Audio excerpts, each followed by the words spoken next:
Yo, check him out. It is glorious Master Megatron, maniacally looking beautiful and all regal in his perpity perp care of double Brunt. And I think it's perfect because this purple, the purple decos and stuff, I think it goes perfectly with it actually. And perfectly purple, yeah.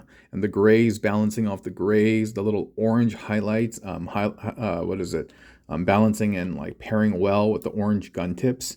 Think it looks really good. As we give him a 360, we're able to use Brunt's legs to actually stabilize that heel problem that all the Megatron molds have. I don't quite understand that. Why they make it like that? So he's all like tipping backward. Am I posing it wrong or something? I don't know.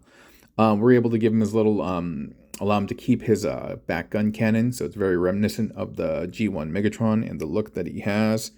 And yeah, these extra little toe bits, cool shoulder armors, and accentuating more of his like cannon and blasters by giving him these like wrist forearm blasters. I think it looks really good. I think it looks really good. And so, if you have this is a Earthrise Megatron mold, but I'm guessing you can probably do something very similar with the Siege. The reason I used the G2 one is one, I've never used them before. I just kind of like had them here. Actually, I take that back. I used them for the gun sword thing where I paired up G2 Core Megatron with this guy. But yeah, he doesn't get a lot of love. So yeah, we wanted to give him his little showcase today. So let's go over how to make him. There's a little bit of slight. Actually, is there asymmetry here?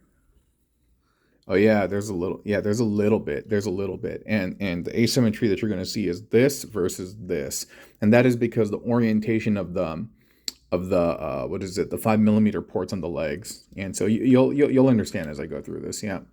But each arm is kind of cool, and so the way it works is it is just one solid piece. Well, let me take this piece off first.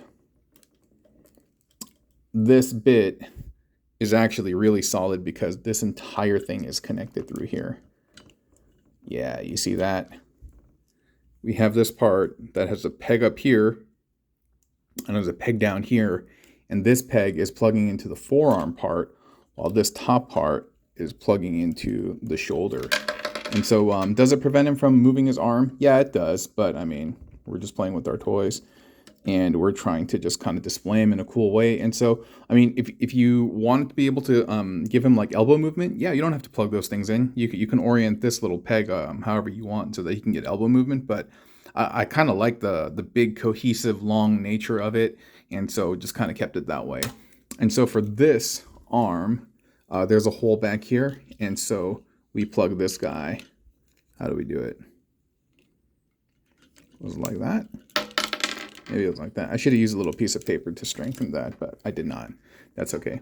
So this arm is pretty much the same. However, that hole where we plug that thing in, it is on the front, just because they're mirror legs, and so it works out well because we can just plug in the fusion cannon, the barrel thing over here, and so that works out pretty good, right?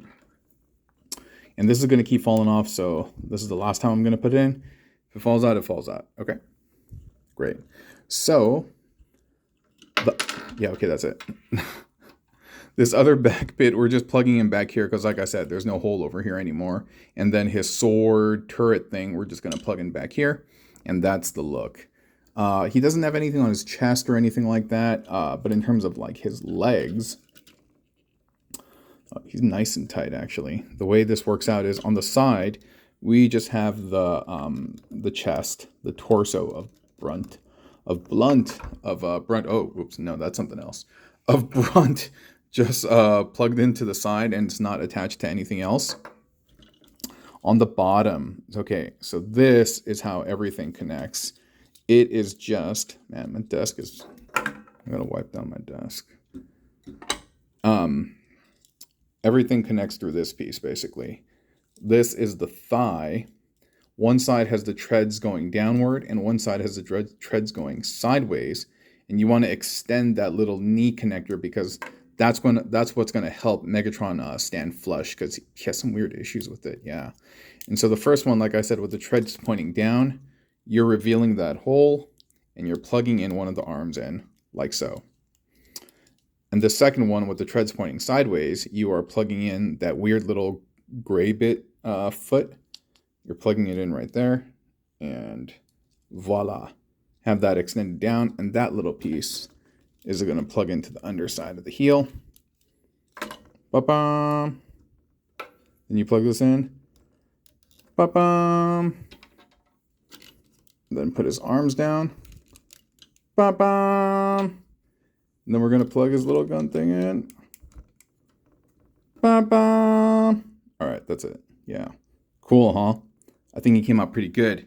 And especially we've been messing with Jetwing Optimus Prime, Laser Prime. And so now he has, a formidable foe in Brunted out Megatron to kind of duke it out with them in that eternal battle of good versus evil, red versus blue, Optimus versus Megatron, and all that stuff.